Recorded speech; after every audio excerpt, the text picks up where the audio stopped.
Hello there everyone, welcome back to our channel. In today's video, you are going to see how to delete Facebook page. So to do that, I'm heading over to the Facebook application.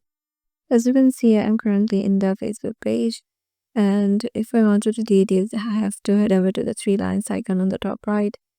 Now head over to the settings icon. Now scroll down until you find the option of access and control under your information section. Head over there. And here you will find the option of delete page. Tap on delete page. It says you won't be able to retrieve the content or information that you have shared on Facebook as this page.